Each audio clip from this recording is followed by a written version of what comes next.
Okay. Is that very good?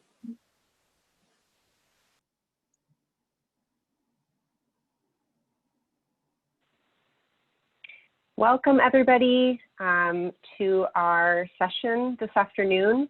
Thank you so much for your patience as we figured ourselves out with some technical difficulties, but we've worked ourselves out, and we are here now for our session called Anti-Racist Hiring Practices with our trainer, Esteban Kelly.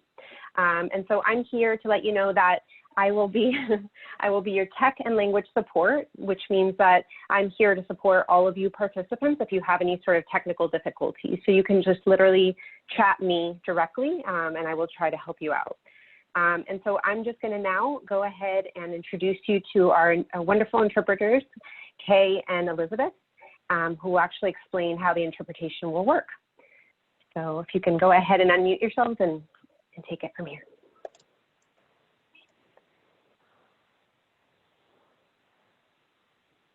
Can't hear you just yet, Kay. I see you talking, but we don't hear you.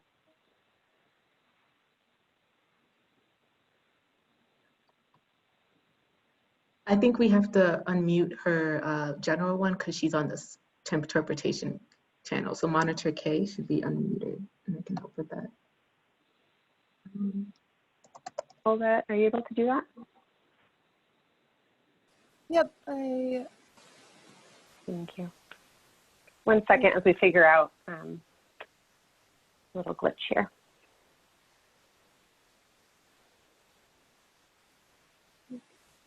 Okay.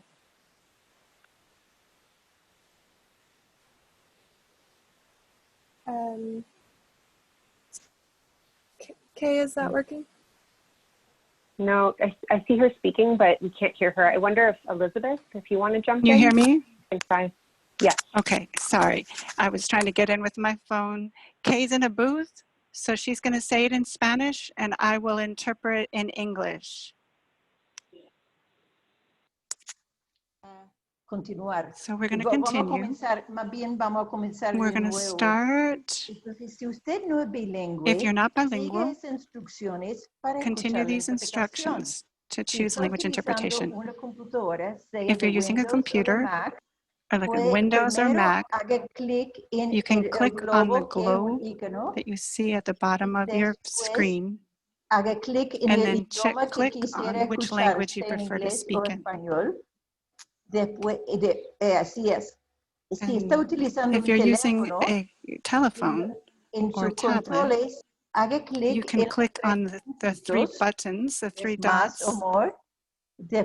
and then you will choose the language interpretation feature, and then you will click the language that you wish to use, either English or Spanish, and then you have to click done or finalizado.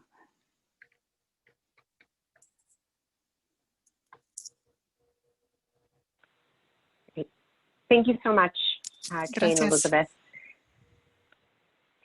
Great. And the last little announcement I want to make is that if you, again, have any questions and you need support, please go ahead and chat me at the language support and send your questions throughout the workshop to the moderator, and they will collect them so that we can have a discussion at the end. Thank you so much. Now I'll pass it on to Esteban to get started. Okay, 1 second. I chose the English channel and I am hearing the interpretation on top of, in Spanish, on top of the English. Yeah, so that shouldn't be happening. I think it's better. Wait, I think okay. I'm not hearing it anymore. Want to do one more test run? Can someone give me a thumbs up that they are hearing the Spanish in the Spanish channel? Or I could switch over to there, en español. Okay, perfect. I think we're good now. Am I good to take over screen sharing things? Yeah. Great. Okay.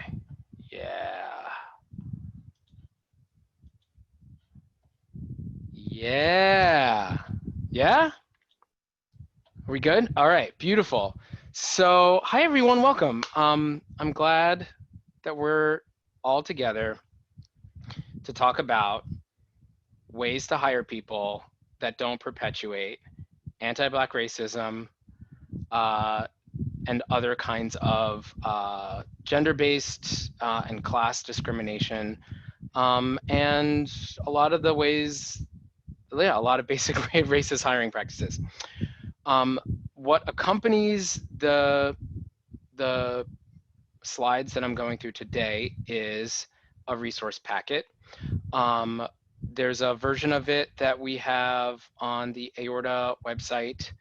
The Worker Co-op Federation is working on both updating that resource packet and interpreting it or translating it into Spanish so that it's available in at least 2 languages. It's a huge packet. So we were not able to get all of that stuff done in time, or actually I should take responsibility. I was not able to do all of the updates I needed to in time for today. But it's actually fine. It's not the point. The point is the exchange we have today. Our moderators are going to be taking your questions throughout the workshop. We're not just saving them all for the end. Yeah, what I've started with, and I will show you the framework in a moment. No, maybe I'll just do a little back and forth if that is possible. Yeah, what I've started with is a framework of a couple different major bucket areas that we'll cover during each of them, and just whoever is moderating, hosting, just make sure you're letting in people from the waiting room so that I'm not distracted by trying to do that. Thank you. These are the major buckets that I'm prepared to talk through with some ideas, practices, and anti-racist framings. As we're in that section, absolutely, I will pause for questions before we move on to the next section. And to make sure that we keep up with time, there might be moments where we sort of cap it, and then we'll save more time at the end for questions, including things that we may have zipped past. That also allows us to move quicker for certain pieces and slow down. Like if it turns out y'all are really interested in this aspect of legal questions, and we'll zoom in on that component of the packet, then please offer that feedback through the moderators. They will let you know. I think everything else has been shared by the hosts and moderators. Please just, mute your video if you're not presenting, which is, I think, everyone except for at a certain point, one of the moderators might pop on. And I might not actually be monitoring the questions directly. So if you try to direct message me, I might not see it because I'm in multitasking screen mode right now. So that's why we have moderators. Let me back up with that framing and say who I am. Hopefully you got to participate in our kickoff this afternoon, morning, middle of the night if you're calling in from Japan, and have some sense of who I am. But my name's Esteban. I use he and him as pronouns, and I, on the one hand, run the Worker Co-op Federation, and on the other hand, am still a worker owner and was one of the co-founders of AORTA, which stands for Anti-Oppression Resource and Training Alliance. So we have got a lot of HR toolkits, packets, training things, resources on our website, which you can find at aorta.coop. If that's helpful.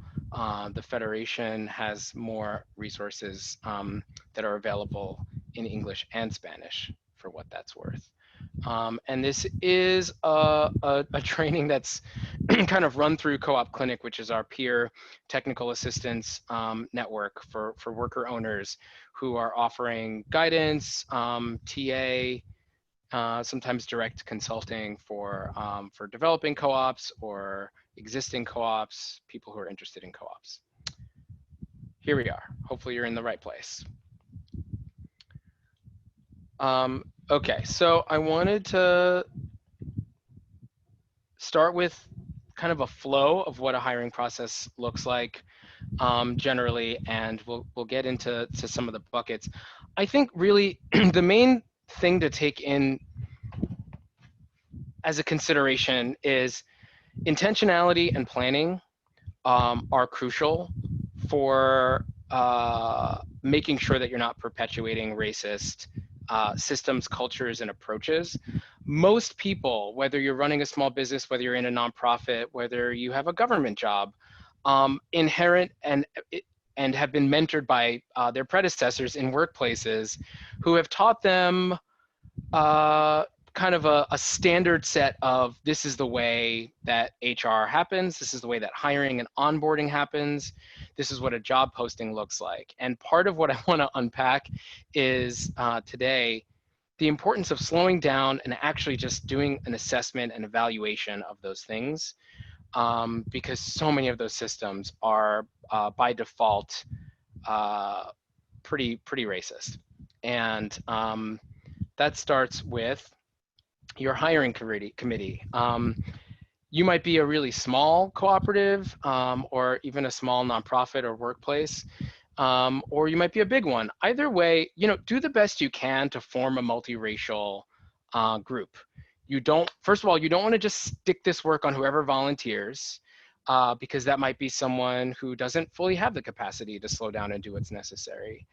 You want to resource the people who are doing this work. Make sure that you are budgeting for them to have capacity in their work plan, for them to back off of some of the work as usual, some of the typical meetings they might have in order to make time for this, right? Make sure that people are paid for this work, that it's part of their billable work or however you're structured. And at times, if you're a group that doesn't have a lot of leadership of color at the moment where you're trying to hire, it's totally fine to expand your hiring committee and include people who are outside of your business. So you might have someone from another cooperative in the same industry in another place, or another cooperative in the same region as you, or just trusted nonprofits that that might be able to support and resource your work. Sometimes people who fund cooperative development are, they're just as interested in your success, especially if they're giving you loans or stuff like that. So yeah, they might be willing to support your work with an advisor or other people who can help to guide your process. That's step one. I mean, and honestly, it might be important for you as a wake-up call if you're like, wait, but we're all white to start with. That's a problem. I think the other thing you want to do is really be clear about what a hiring committee's purview is.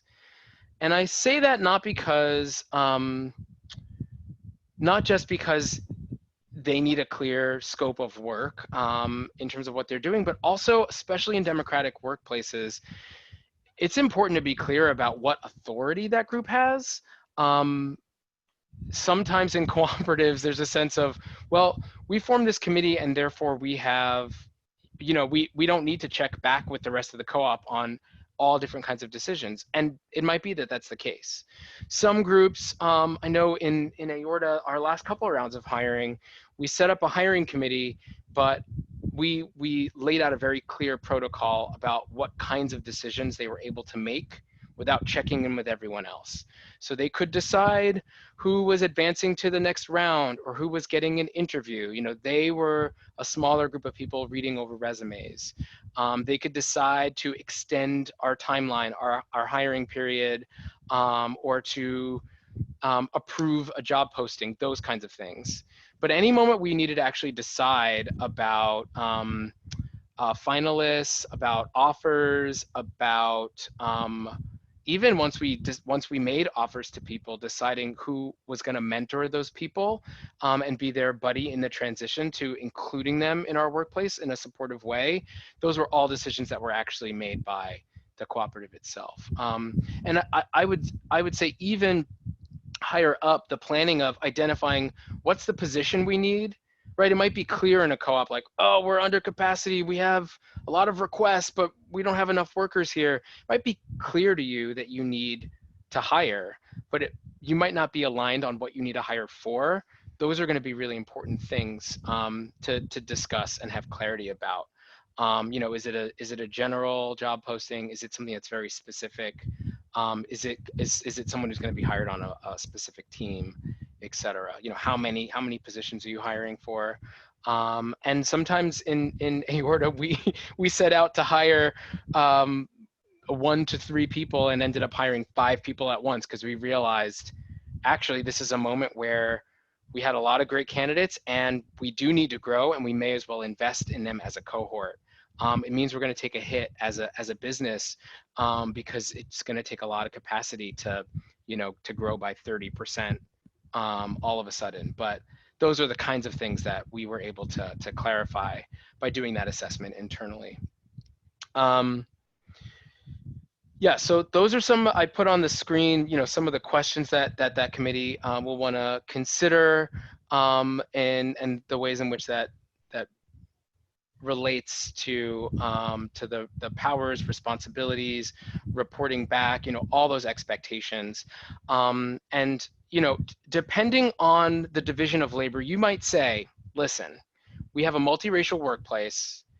There's a lot of admin involved in this work, and we don't want to, in this moment, burden our staff of color with the administrative work. But we also don't want to dilute their power. We might even want to give them disproportionate power in weighing in on the actual candidates. So it might not be that they're reading the emails and saying thank you and filing the various applications, but it might be that they are they're actually involved in screening the resumes themselves, right? Or that they have sign off once things have been prepped by the hiring committee to say who, you know, who's getting an interview. So you should also think about ways that a hiring committee could be multi-layered, that you might have a core team that's doing admin, a broader group of people who are sort of decision makers nested within the co-op as a whole, or your board of directors, or whatever your structure is. All right, and as I'm clicking through, please do shoot questions to the moderators. So there was one question, is like, Yeah. will the resource packet be sent out to participants at the end of training? That's not possible, but I'll put it in the chat. I don't know if you want to add to that, Esteban. I'm not adding to logistical questions. I just want to be a resource for today. Yeah, I trust y'all to know the most accurate information about that. Thank you, Ajaka. Okay, so once you form the committee, you want to train that committee. Make sure that people know what their resources are, if they need to touch base with lawyers, with any technical assistance support team, et cetera, like who is supporting them in this work. Do they have a back channel to consult on certain kinds of questions? You know, even in the process of designing, for example, interview questions or getting trained up on what is legal and not legal, right? You might want to have them watch a recording of this session, for example. Draft that timeline, be clear about what are inflection points where you might want to have stretch and flexibility in that timeline, and what are moments where you want to really stick to it. Again, I'm just marking the places where I've seen conflict come up in co-ops in the past, of some folks being like, no, we made this commitment, we were going to hire by Thanksgiving, and others being like, yeah, but if we do that, we're sabotaging ourselves in other ways. We want to make sure the job posting is out long. Maybe the applications that have come in haven't been sufficiently diverse, or the talent pool isn't rigorous enough. Part of what this group is doing is also developing that criteria. Again, that crew might come to a staff meeting or a board meeting and say, here's a proposal, or here's a survey.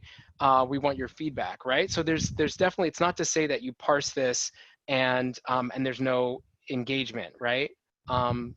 Just be clear about what those decision points are. And like I was saying at the beginning, make sure that you're auditing your process itself, and everything about the process. You might even have someone whose only role is to have a read of disability justice, anti-racism, gender justice, immigrant justice, et cetera, and be like, I'm not involved in anything, I'm just swooping in to have that critical lens and offer feedback about what could be updated to make this posting or this process as accessible as possible. That's something that you should consider. And developing a candidate scoring criteria, I wouldn't say that that's always essential to do in a very rigorous way, but it can be helpful to have some version of it, even if it's just a handful of bullets to say, listen, what we want is somebody who has all of our essential skills in our job posting and at least 2 of the other desirable skills. Or what we want is, it's great if we hire someone in New Orleans, but no matter what, it has to be somebody in the South, right? Like, so what are those things that are wants and needs?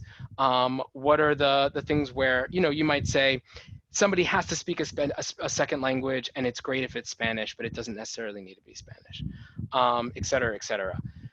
The reason why you want to get on the same page about that up front is because A, it's going to inform what you're saying in the job posting. The clearer you can be about that to the world, the less of people's time you're wasting. And let me tell you, don't try to be wasting Black people's time. Like, we have stuff to do. The world is on fire.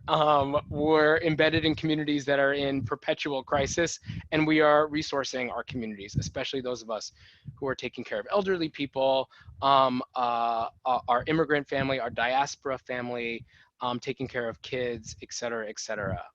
So, right, like, just remembering again, like, an anti-racist read of what the demands are of a hiring process. It's like, oh yeah, the carceral system is making demands of exactly these kinds of workers, and we're being stretched in a different way. So what does it look like to balance that out with support and solidarity without muting the voice and participation of Black and Brown leadership in your organizations?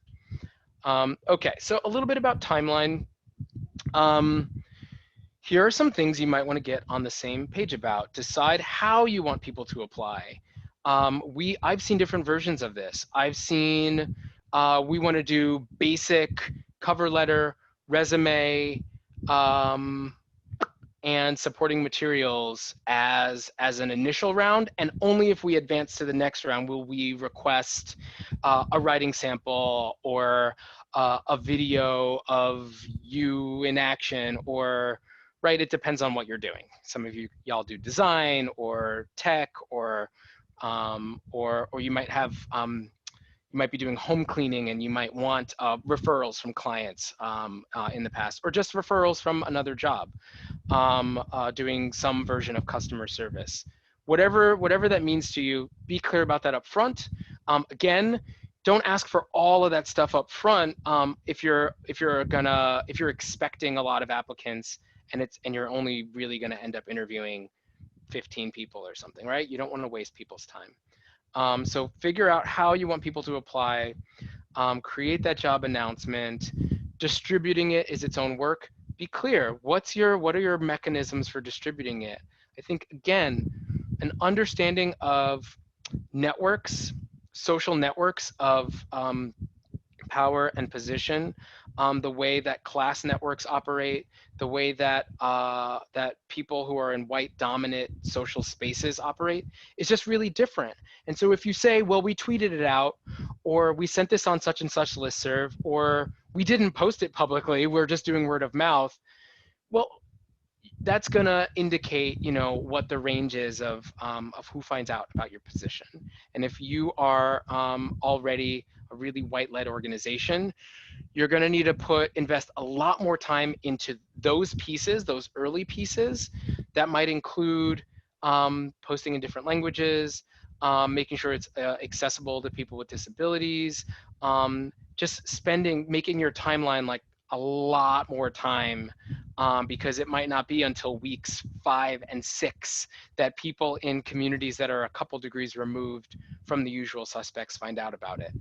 However, it might be that you have some awesome program that's really engaging with communities of color, and that's an easy thing to sort of turn around and say, hey, post this in the local cafe or bar or childcare center or listserv, you know, parents group, whatever, or here's a version of the job post that is that's just a link on or a screen cap that we're circulating on WhatsApp within our community, right? So thinking about the platform and the method of distribution and ways that various communities of color engage with different kinds of platforms and technologies and networks.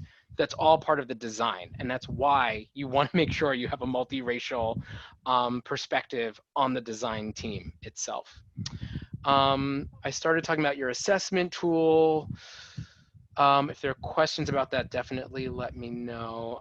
There was one question. Yes. So Car Artega says you were using the verb resourcing, and he's not familiar with that word as a verb. So he wants an explanation.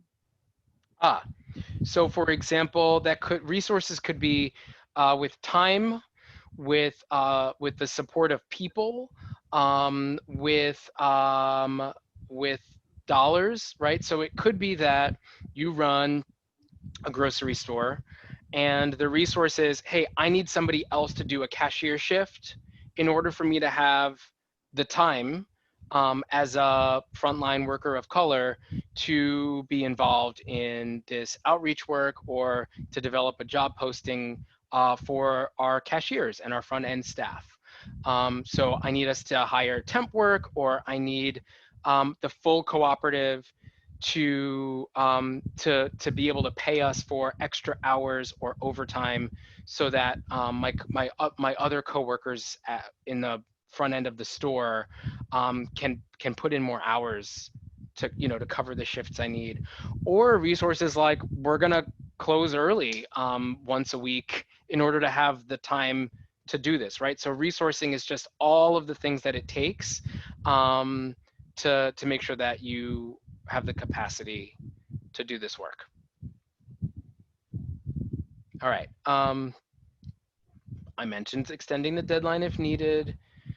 And then we'll get into the juice of, yeah. All right, so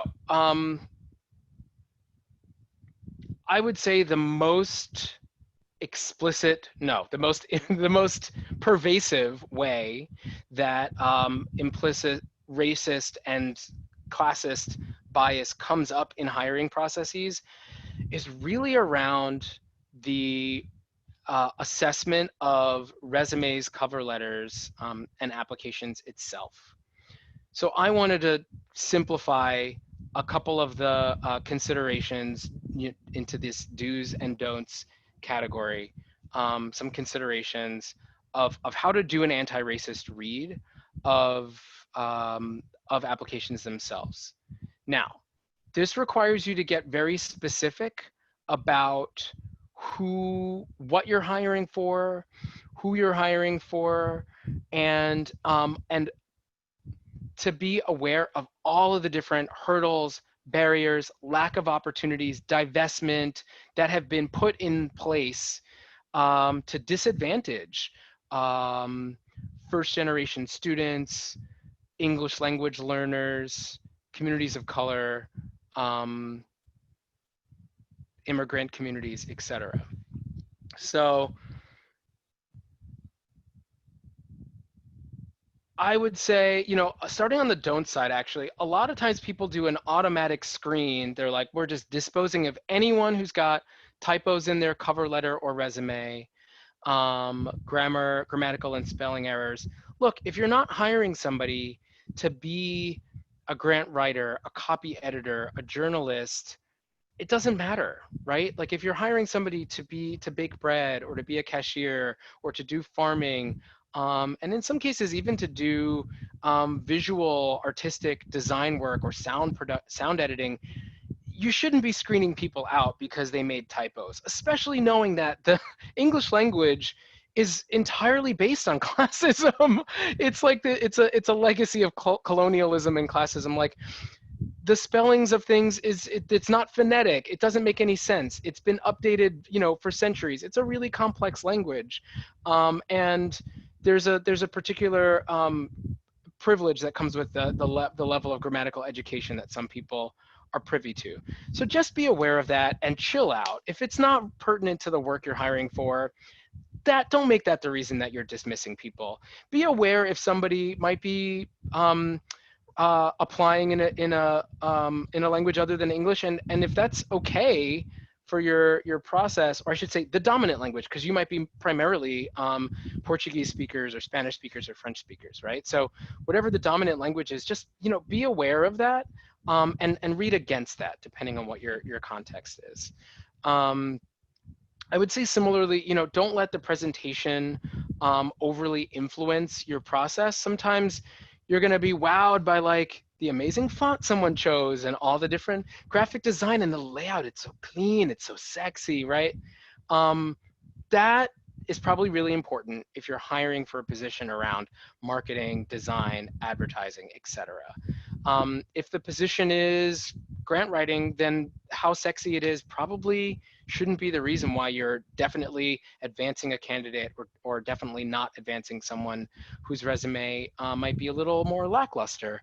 There's a million and one reasons why someone might not have had the time or the coaching, the advice, the proofreaders in their life, right? Like, so thinking about all the different social networks that not just white people, but I think especially people who go to private schools, who grew up in the suburbs, you know what I'm talking about, who have some of that access. And as somebody who had the privilege of some of those things, I actually went to public school my whole life, including for college and graduate school.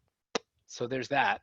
But I did go to a highly resourced, very, I don't know, elite in some ways public school in the suburbs.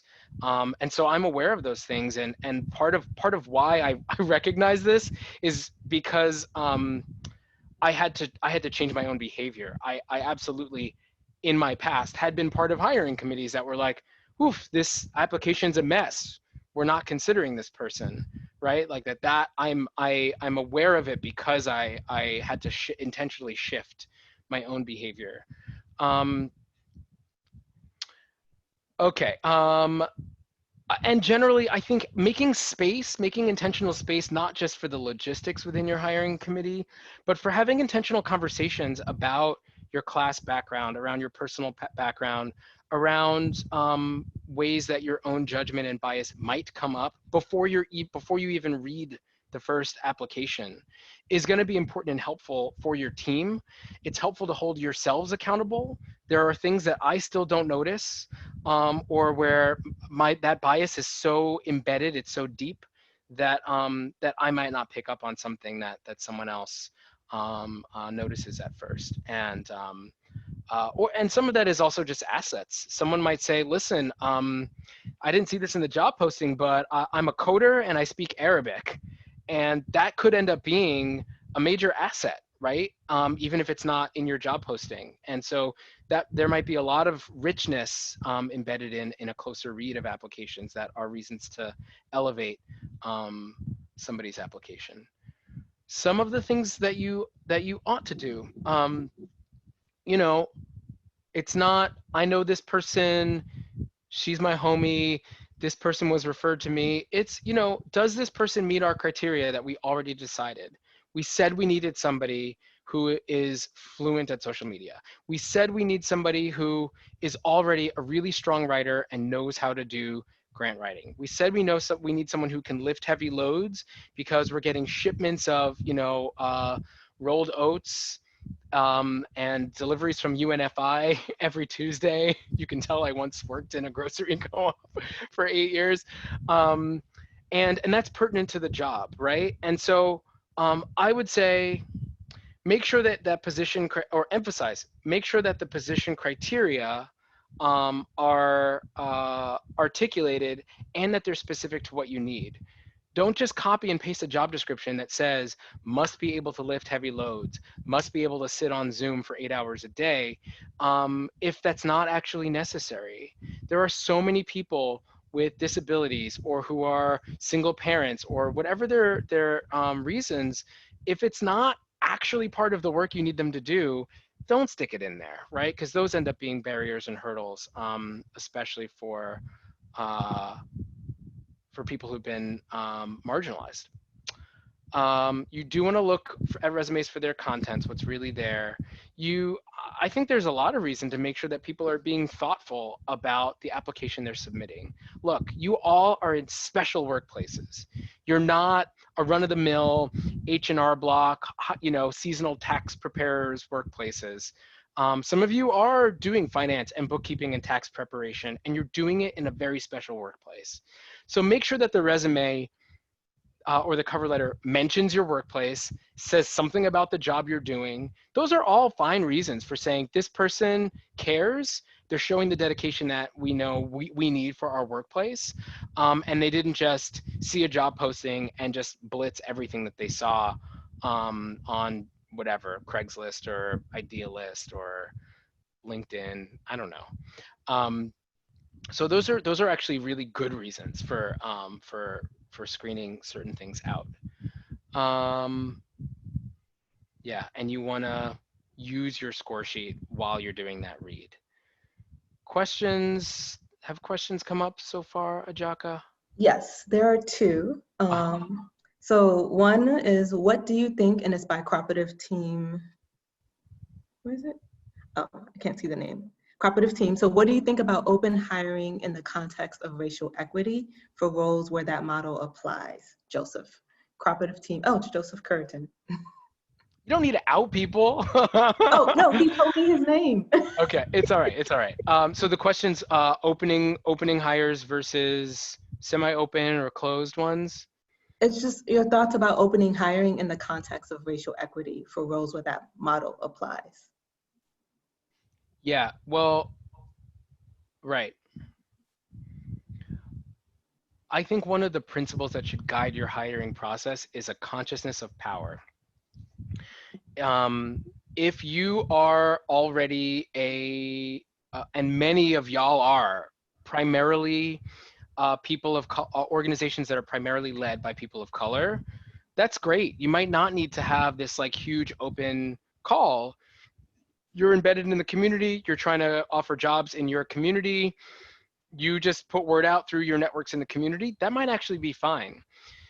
That tactic is going to look really different than a upper middle class white nonprofit and their existing network, right? And so there's no way to get your foot in the door into those kinds of institutions. And in fact, that's very intentional on their part. A lot of foundations, they're hiring people all the time. How often do you see job postings for these positions, right? So it's the lack of deliberation and transparency that's the problem. And I think what's helpful about the structure and the ways that power flows in democratic workplaces is that you can design it, you can shape it to be whatever you need, whatever makes sense for your moment.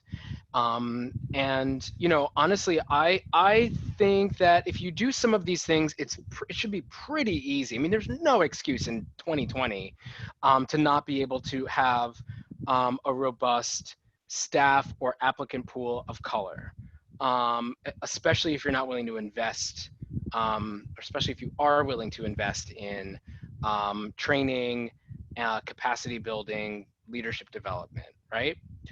On the other hand, there's a lot of ways that becomes much more complex when we start to think about class and about status. If you're new to the country, what kind of networks do you have? It's not like, oh, we went to high school together and blah, blah, blah, right? So once you're starting to open that up beyond just race, but you're really thinking about working class people of color, different kinds of social networks, certainly people with disabilities, LGBTQIA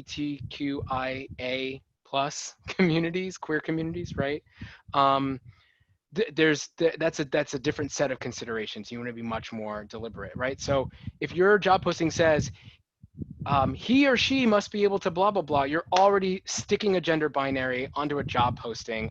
As somebody embedded in a queer community, I'm like, nah, this is not the workplace for me. They clearly are not trying to be inclusive of folks who are trans or non-binary, et cetera, right? So just thinking about what kind of signals are you sending? You know, in the packet, in the aorta packet, we actually put a sample job hiring, which I'm happy to flash on the screen for a moment, maybe toward the end of the session, just to show you like what some of what that can look like. For us, it wasn't just here's the job. It was here's what we're hoping for. Here's this aspirational, you know, we want this to be inspiring for you because it's inspiring for us. This is a cool opportunity to be able to grow. And I think even if you're doing something where you're not broadcasting a position far and wide, and it might be more of a networked word of mouth, you might only be posting it on something like the New Economy Coalition listserv, which is fine. You still want to be very clear about who's the audience that you're communicating to, and what are your remain accountable to what are the reasons why you might make a choice for it to be open versus closed versus semi-open. And even at the Federation, we've done both. We've also done things here at the Worker Co-op Federation and at Aorta where we might have worked with somebody as a contractor and we've said, listen, you're welcome to apply, but we are making this an open hire and you're going to be in the mix with everyone else in a competitive process. And sometimes we've said, wow, I guess we'll hire 2 people because this is dope and we just can't miss that opportunity. So you just, you know, see what comes in the process. There are 2 more questions. They're related. So it says a question about scoring sheets. We tried hiring with a scoring sheet, but all the people who scored the highest did the worst, and the people who scored the lowest did the best in the job.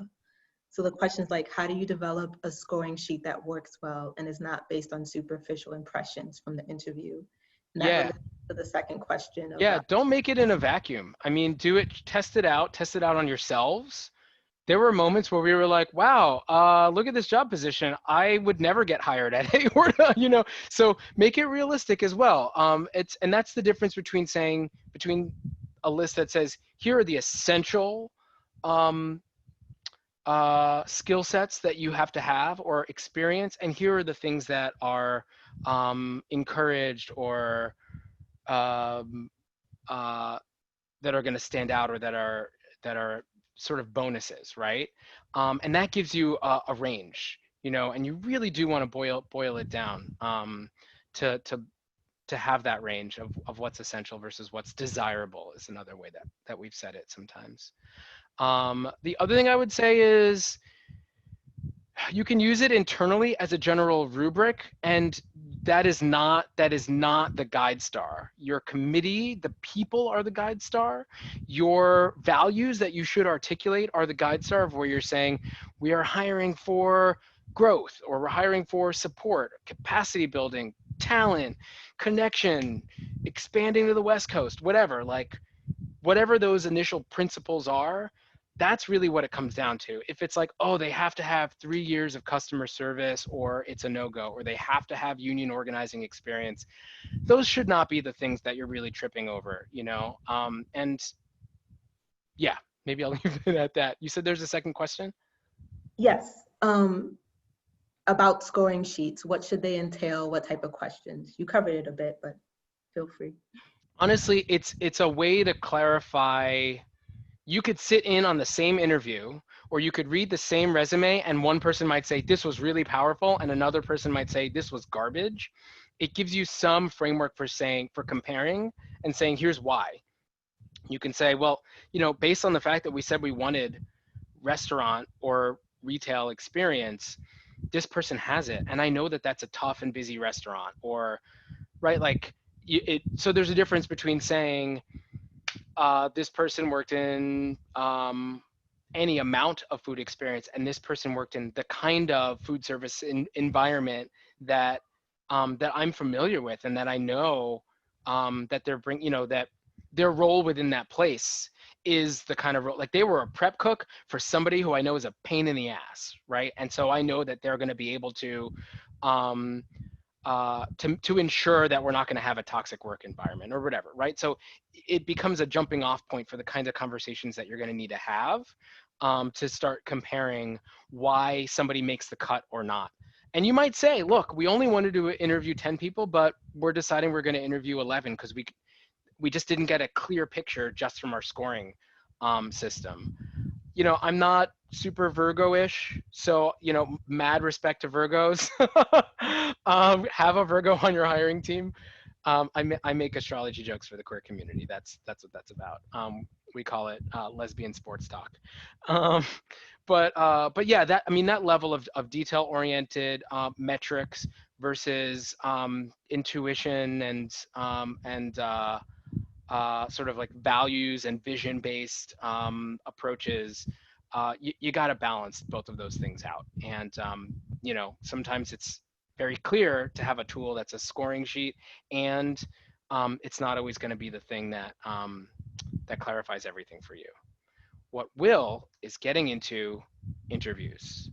There are so many ways to set people up for success, and I want to start by saying that business as usual, interviews, I was acculturated into a culture where in workplaces, interviews are a gauntlet, a hazing ritual. You're setting people up to weed them out. No, that is not what we're doing in co-ops. You are setting people up to succeed.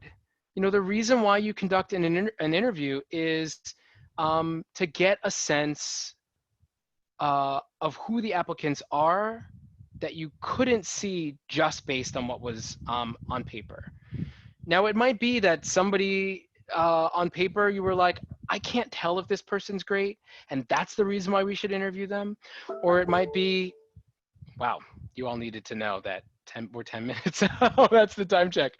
Or it might be that that somebody really, you know, their supplemental materials really rocked your socks, and it's mostly you want to confirm and get a sense of who they are as a person, right?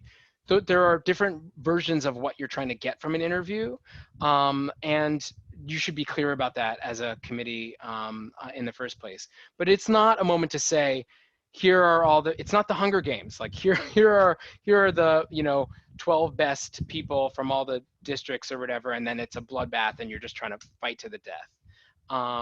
That's not what you're doing.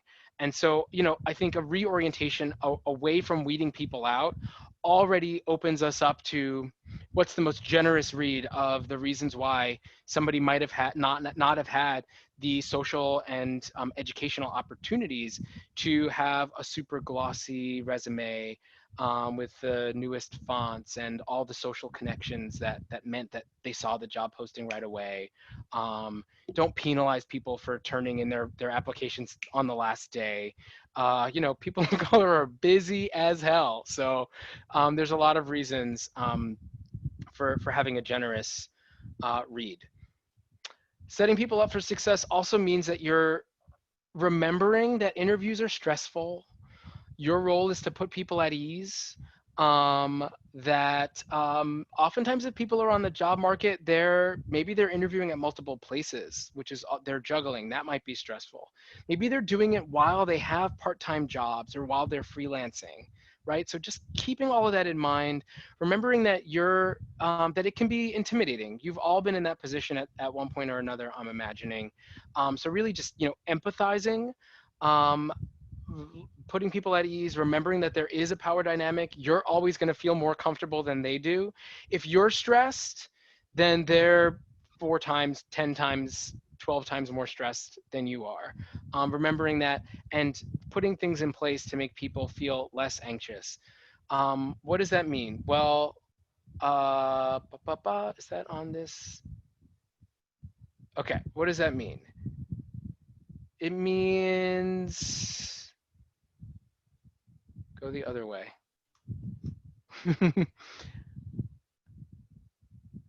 Yeah, remembering that there is a power dynamic in place. You can design for support by sending people an agenda ahead of time. You know, let them know how long the interview you're expecting it to last, what the setting is going to be. Is it in person? How many folks are going to be there? Who's going to be there? I mean, they might have looked at your website, or they might have heard of some of the people who work with you. Let them know so that they have a sense. They might want to, you know, see who your faces are or read your bios ahead of time, the way that you've had an opportunity to read their materials. Let them know if you're planning on recording it or taking notes. Just give them a heads up. If there's going to be snacks, if there's going to be water, just anything like that. See if there are any things that they need, accommodations, especially while we're doing a lot of things virtually or in remote settings or with social distancing and personal protective equipment in this moment in time. Let them know all of that. There's going to be heightened anxiety if you're in an essential business right now, and you're one of these workplaces. You know, you might be doing landscaping or something that is outdoors, and you're accustomed to working day to day with your coworkers outside. And so, you know, if you're doing things a little differently, give people a heads up about that. Absolutely. I would say in every workshop, this is the #1 takeaway for a lot of people. Just design your questions ahead of time and distribute those questions ahead of time to everyone you intend to interview. You might not need to send it, you know, weeks and weeks in advance. It could be a couple days ahead of time. It could be just a day before. In really stressful moments, I've sometimes sent the questions to people the morning of. It's not the best. The more notice they have, the better. But it's better than just bringing them questions on the spot and expecting them to have their best answer. This is a win-win. It's not just for purposes of inclusivity and anti-racism. It means that you're going to get a better answer from the people you're interviewing if they know what the questions are ahead of time. If you ask them for examples of things, if you ask them about previous work experience, asking them on the spot, I've been in this position, and almost every time I've gotten one of those questions, it's after the interview that I'm like, oh, you know what? I really could have given a better example for this position if I had known that that question would come up and ahead of time. So, you know, absolutely, that's my main biggest piece of advice for you. Once you're in the interview itself, remember that it's not a conversation, right? You want to have your set of questions, stick to the script. Your purpose is to listen, right? You might rotate who's asking questions on your team and who's taking notes. The main purpose is to like witness, capture it in notes, make apuntes, you know, make notes for yourself while you're going through this, and to listen. Ask the same questions. You don't want to ask yes or no questions. Make them questions where somebody can actually express and share things. Something like a yes or no question, you could actually send as a pre-screening set of questions ahead of an in-person interview. There's no reason not to. You can send an interview or an email ahead of time that says, yes or no, have you done X, Y, and Z? You know, it wasn't part of our initial screening, but this would just help us in our next process. That, again, is respectful of people's time and it saves some time. You don't want your questions to be long and complex and have sub-clauses and blah, blah, blah. Again, unless you're interviewing for like an academic job or something where that's pertinent, right? To be able to handle complex syntax. But otherwise, ask short questions that are clear, that are open-ended enough for somebody to give you something to go on. Make it, again, it's not a conversation, make it less about you, more about them. So you want to say less, give them opportunities to talk. You know, allot time for people to think and have spaciousness between questions. Reassure them that it's fine if they're taking a moment, right? An interview is not a webinar. It's not a public moment where you're broadcasting and having dead time or dead air time can be awkward, right? It's actually totally fine. We're maybe more used to taking that space in person. A lot of interviews are happening over Zoom nowadays. So just assure people that it's fine to take their time to answer questions. be aware of your body language. And I emphasized this earlier, but again, take notes. Why? Because you're going to want to return to those when you're doing your assessment. In the immediate aftermath, and I know we're coming up on time, avoid making decisions right in the moment and saying, this person was our best candidate. You know, wait till you have all of the perspective of hearing all the interviews. I apologize for the fire truck in the background. These are the times we live in. So avoid making decisions right away of like absolutely advance them or absolutely put them on the short list, but do make those notes. My impression is this is a strong candidate, you know, because if you're doing rounds and rounds of interviews, or if you're spacing interviews out over multiple days, you're gonna need that reference point of remembering what it felt like.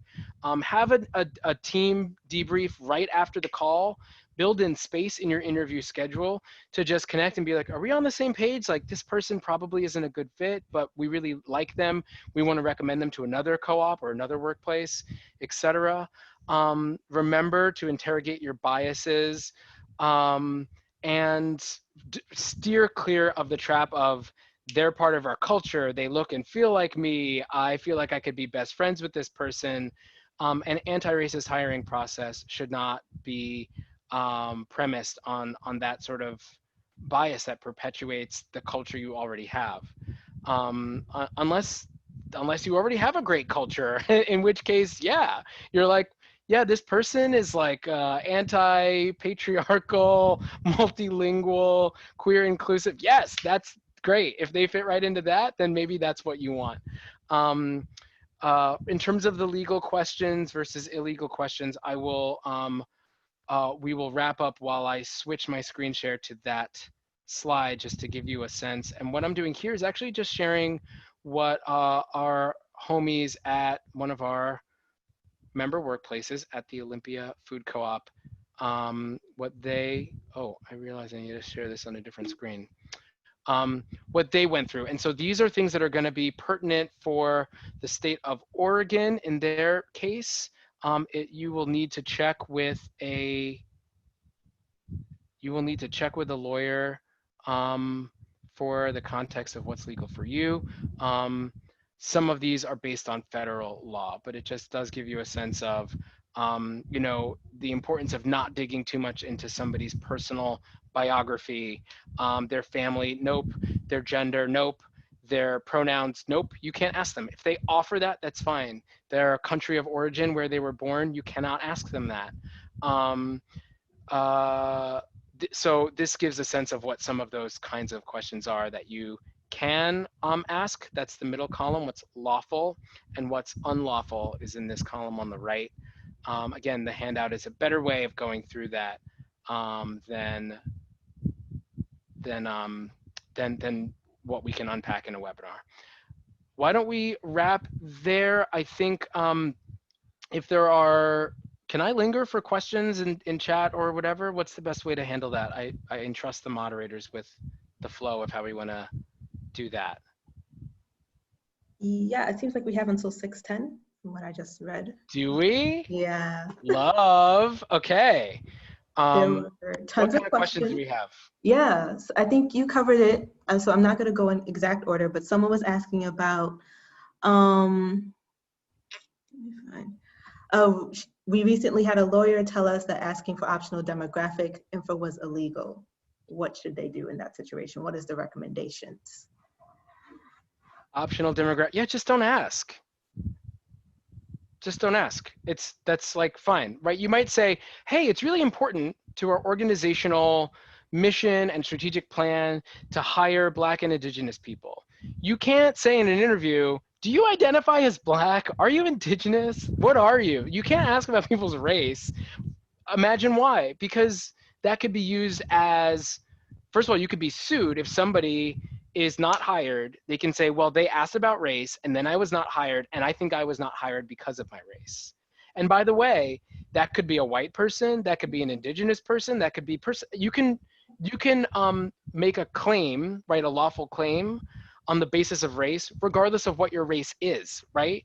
So you need to protect yourself and your business. You do not want your co-op going bankrupt because of a lawsuit, because of negligence like this, right? You can, however, look at context clues and have a sense of if somebody says, look, I was the facilitator of our Black and Indigenous caucus for my parent-teacher association, like, okay, that's a context clue. Does that necessarily mean that they're Black or Indigenous? Maybe not, but maybe you'll get a sense of that if you interview them or if you see them in an interview, right? So there are things that you maybe can't ask, but you might end up perceiving or inferring. And I think if those are things that you discuss on your hiring committee, they should not be things that you're taking notes on.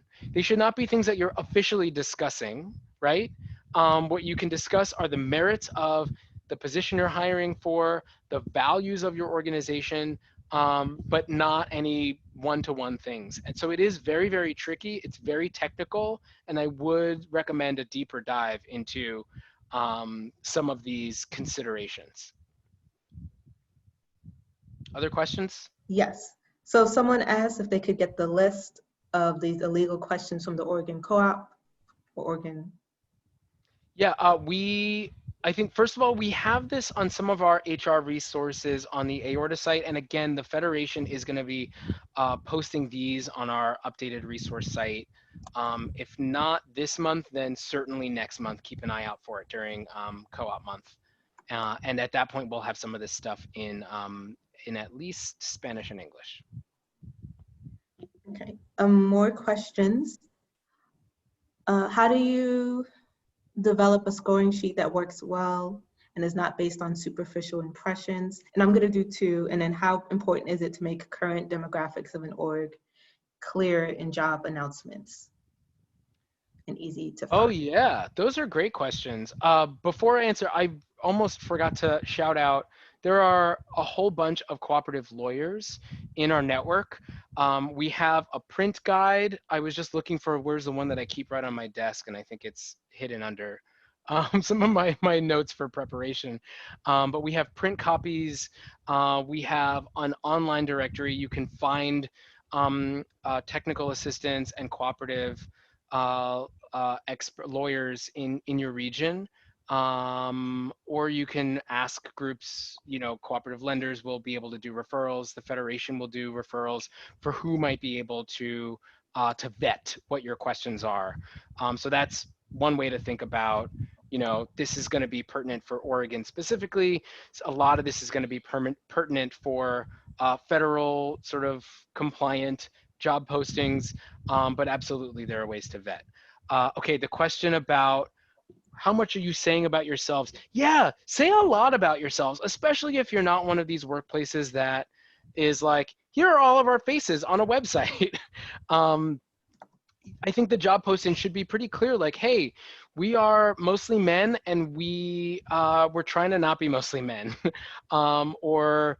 We are still mostly founders and we are growing to be not just founders, or we are a lot of people who come from the tech industry and we're trying to have a lot more people who do community organizing. Whatever that is, you know, be clear. What is the community that you are? Maybe your community isn't in transition, but you just want to be clear about it so that you're avoiding fights and conflicts and disappointment down the line. It could be really costly and expensive. I've been through this in co-ops of hiring somebody only to have it not work out within the first few weeks or days or even, and sometimes months, and have to do a hiring process all over again, or have to go through a whole conflict process or conflict resolution process or grievances, lawsuits, settlements. You don't want to get into all that. Be very clear about what you're walking into. If you have an issue with founder dynamics, be clear about that so that people know and can avoid that and protect themselves. There was another part of the question that I think I lost, Ajaka. I think, so you had, how important is it to make current demographics of an org clear in a job announcement? And I think you covered that. Great. More questions are there any ideas for collective ways for interviews to shift the power dynamic? And a separate question is, how do organizations best intake white cis men in the safest way? Yeah, I was going to say that onboarding is a really important component of your hiring process that you shouldn't forget about. Okay, now we've hired, especially if you are a mostly white organization and you're shifting to being a multiracial organization. You really do need to invest in mentorship and hiring, including if it's not just from excuse me, from within your workplace. So you could be, am I sharing the right screen? All right, we're moving to this screen. Here we go. Yeah, you could be finding somebody, you know, mentors of color, find someone in the co-op community that might not be in your workplace who can say, okay, here's what the deal is with co-ops. They're not all white hippie people. You might have a lot of white people in your particular industry, but I'm here to answer some of these background questions. So definitely consider that. Onboarding white cis men. Yeah, I mean, I think it's fine. Oftentimes, white cis men have had a lot of mentorship, confidence boosts throughout their time. I think no matter who the person is, just make sure that there's a place to go to for questions, for doing a attention check, for debriefing after things like a staff meeting that might be confusing. Oftentimes when we have new workers in almost all the workplaces I've been in the last decades, we've said, all right, we've got a staff meeting coming up. Here's what the agenda is going to look like. Here's what the flow is like. Then you're in the meeting. Maybe that meeting's on Zoom and you have a chat going with that person. Like, there's a bunch of acronyms, let me unpack this, or we're gonna, let me know what questions you have in the moment. And then you have a time set up to debrief. And that might be immediately after that meeting. That might be a weekly meeting that you set up through a buddy system or something. But as long as you have spaces for a good onboarding process, and there's a bunch of considerations in this hiring packet about onboarding processes and how to scope those, then you should be setting people up for success. Oftentimes in co-ops, that's a candidacy period. Again, candidacy period is not a hazing ritual where you're trying to throw the worst, most stressful context at people and see if they stick around. It's really an opportunity to see, given as much support and resourcing and training as we can offer this person or this team of this cohort of new hires, are they able to thrive? Are they able to adapt? Are they able to catch up, or are we seeing that that they're obstructing, that they're not fitting in with the culture, that they're not being cooperative, that they carry too much of the workplace culture from some of their previous workplaces? They're not willing to let that go. And on that note, yeah, because we are a bit out of time, we have to go to our debrief. So. Great. I think I was supposed to make sure that our last slide was this one, which we're ending on. And are you announcing about tomorrow, or should I? Go ahead, go for it, please. Just that we're back on the live stream tomorrow at 1 p.m. Eastern, noon Central, 11 a.m. Mountain Time, and 10 a.m. Pacific. So that will be streaming. You're not going to join that on Zoom, right? So just like our keynotes today.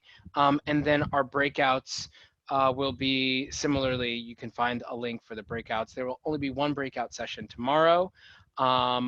We do want to remind people to fill out the census. If you have not, tell your people in your communities to fill out the census. It's safe, everyone can do it. To engage in our co-ops vote campaign, which is about getting out the vote. It's not just worker co-ops, we're linking with all co-op movements around that, and to absolutely join the conversation on Slack. It's also a place to get questions asked and to follow up with people. We love you. Thanks for turning out, and take it easy this evening.